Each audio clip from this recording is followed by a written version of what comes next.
Hello guys, welcome to another virtual biology lesson.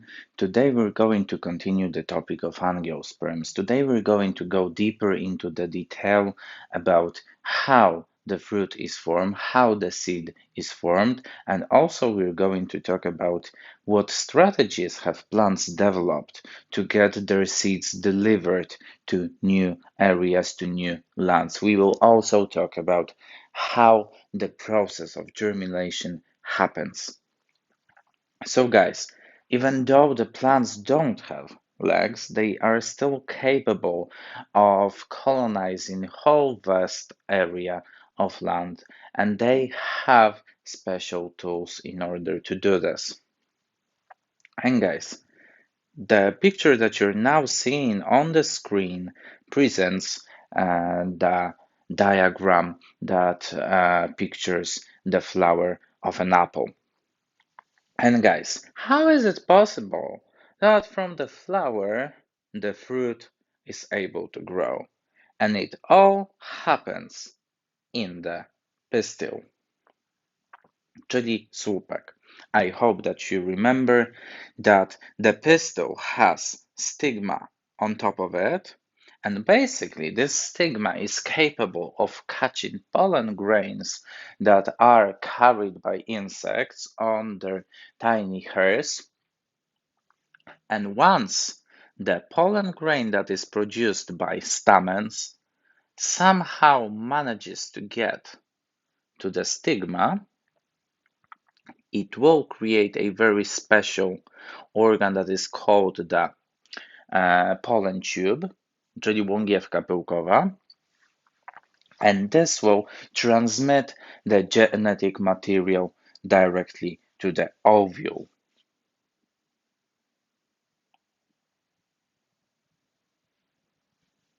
Czyli do zalążka. And guys, what is happening then? The ovary, the wall of the ovary, which is here, will turn into pericarp, which is the thing that we commonly call the fruit. Po polsku to jest owocnia. And guys, what is happening later is the fact that the ovule, czyli zalążek, it will transform into a seed. Everything that surrounds the pistil will just dry out and fall down. So there all the stamens will be gone, all the petals will be gone, and over time the pericarp with the seed inside will keep on developing. Guys, so basically I'm talking about pericarp, which is a new word, owocnia. It turns out that the thing that we commonly call a fruit, from biological point of view, is made of two things. First part is the pericarp, which is this fleshy thing surrounding the seed, which is the thing that we usually eat. And it protects the seed that is inside. And guys, here we have an apple. So what is inside those dark spots are the seeds. And the thing that we eat that is covered in skin and is very nutritious and absolutely sweet and tasty, this is the pericarp. So when we are eating a fruit, we are usually eating the pericarp. And guys, the pericarp can basically be found in a few forms. The very first division is to dry pericarps and fleshy pericarps. And guys, here is the whole diagram presenting examples on how the types of fruits are divided. And guys, if it comes to fleshy fruits, czyli mięsiste owoce, we have two options. Either they are berries, and a tomato is an example of such berry, or a cucumber, although they are just traditionally meant to be vegetables, from biological point of view, they are fruits because they emerge from the flower, from the ovule and the ovary. And we have drupes, and this happens in case where we have just a single seed inside. An avocado is an example, or an apricot, or cherry. They are all drupes. And we have also a very huge and diversified group of dry pericarp fruits. And those are pods, just like bean or green pea. We have bags that have tiny, tiny, tiny little seeds in the head, in the capsule. So, for instance, poppy seed. And we have also a very special group of shatterproof dry pericarp fruits, which, for instance, nuts are accounted into. And in this case of shatterproof dry fruits, the pericarp is reduced and it's very stiff and very difficult to break. And it's meant to protect the seed inside. So you basically have some trouble with cracking a nut. Even squirrels, they have to develop very sharp teeth in order to be able to break the shell, because basically the pericarp in nuts is so tough that it behaves like a shelf. Yeah, like a shell, sorry, not a shelf. Guys, propagation. And propagation is how they spread, and they have developed various ways of spreading in order to use wind or water or animals to carry the seeds around. The plants had to develop fruits that will be equipped with special tools to do this. And the first example are the seeds that are carried by wind. And guys, for instance, maple, clone, when they grow their seeds, when they grow their fruits, the pericarp is very reduced and it's used in a form of wings. And those wings make the surface of the fruit very huge compared to its mass. So it's easy for the wind to grab the seed and carry it far away.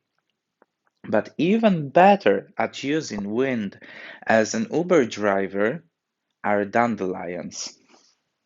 Because when dandelions create their seeds, they equip them. Here's the seed. They equip them with a huge and lightweight thing that is called the papas, which is puch. And guys, this makes it so light and so easy to be grabbed by wind that from one single dandelion, a huge, vast area of land can be just overtaken with dandelions for the next season, or as they grow quite quickly, even the same season. Animals are also used to carry the seeds. And Rowan's fruits, jarzębina, they are red, they are bright, and they definitely grab attention of birds. And guys, when it's winter, when there is not plenty of food available, it turns out that the only thing remaining on the Rowan's branches are those fruits. So animals will be likely to eat them. What is happening then? The pericarp of Rowan's fruit will be digested, but the seed that is inside will remain intact. So eventually the bird will just poop it out. And what it means for the seed? Well, first of all, it will take some time before the fruit is defecated. So that means that the bird will likely move somewhere else. So the Rowan's fruits are capable of carrying the seeds farther away from the parent plant. What is also interesting is the fact that the seed will be defecated with a pile of poop. And it turns out that this poop is an excellent fertilizer. So it will also fertilize the ground around the seed. So the new plant will be able to grow in a fertilized, rich in nutrients soil. Burdocks fruits, on the other hand, they have a very different strategy. They use animals, but animals don't eat their fruits. Their fruits just attach to their fur using tiny, tiny hooks. And those hooks are so tiny that basically they attach to the fur and they can be carried for long distances. And guys, actually, uh, this plant was the plant that inspired to create Velcro stripes. One są po polsku znane po prostu jako rzepy. And guys, there is the special name for such invention inspired by nature, and it's called biomimicry.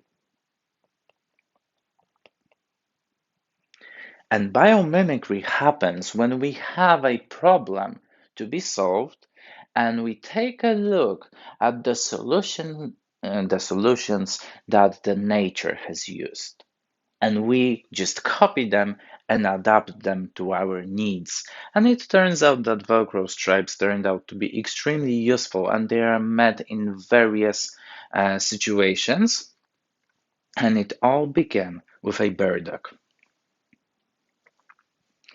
Plants are also likely to use water to transport their seeds, and some seeds and fruits are quite huge. This is the case of the coconut palm.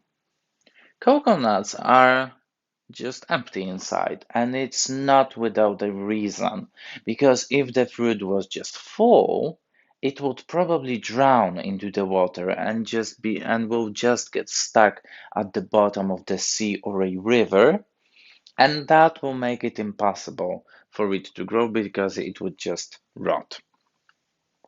The coconut itself is empty inside, so it can be carried on the surface of water, and it's also coated with a special tissue that is waterproof. So the moisture will not get inside, especially in this picture you can see a floating coconut with a sprouting palm, and it's floating in the sea. And as we know, sea is filled with salty water, which is not very good for the plants to grow.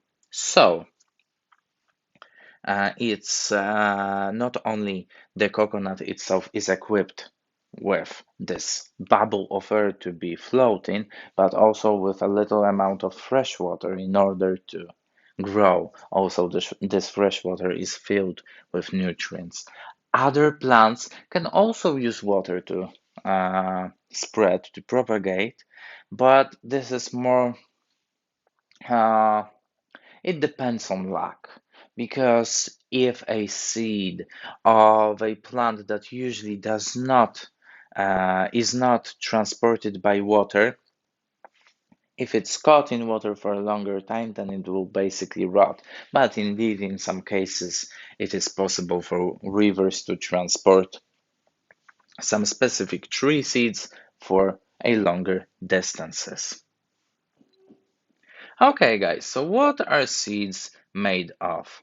And basically, they are made of three elements. The very outermost element is the testa, which protects the seed. This is the protective shell that covers what's inside. It also makes it not digestible, so you cannot digest it. It's made of proteins that cannot be digested, so even if the fruit is eaten and the seed happens to be inside somebody's digestive system, it will not be digested.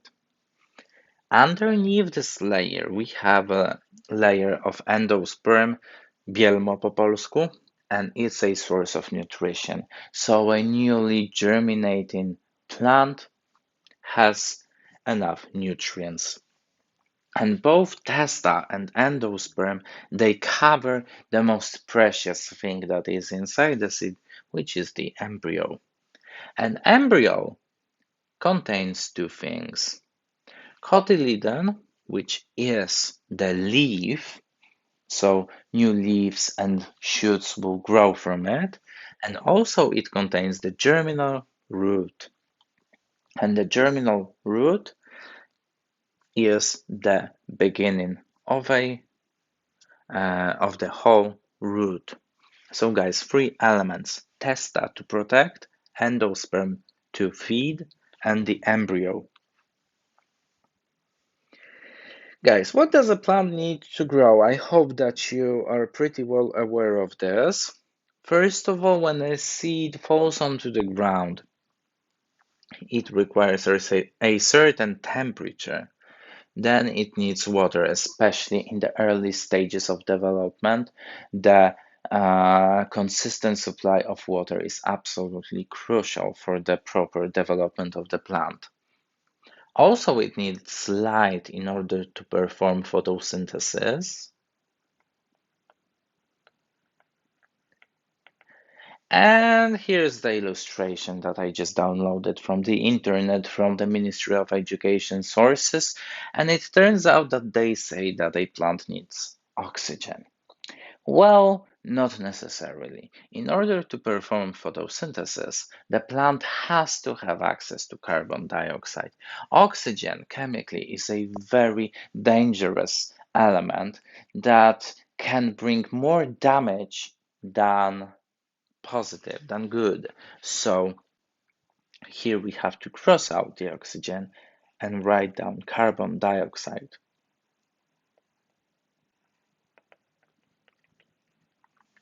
I hope that some of you remember when there was the science project in grade 4. Some of you have done this, and you have been measuring what's the impact of chemicals that are basically provided to plants with water at the early stage, at the stage of germination. And it turns out that generally they block the proper development of a plant.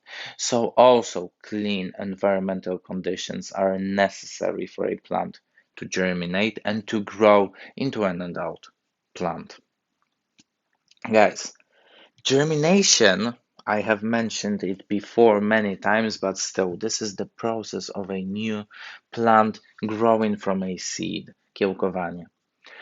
This process does not finish with an adult form of a plant. It ends up with a seedling, siewka. And guys, from the seedling, the new plant grows. So here's the bean right now on the screen, and you can see what's happening. Firstly, the bean is placed into the soil and it captures moisture. It's being warmed by the sun. And what is happening next? The germinal root starts to grow bigger and bigger. Firstly, stabilizing the plant, and secondly, just getting water from the soil. What is happening next?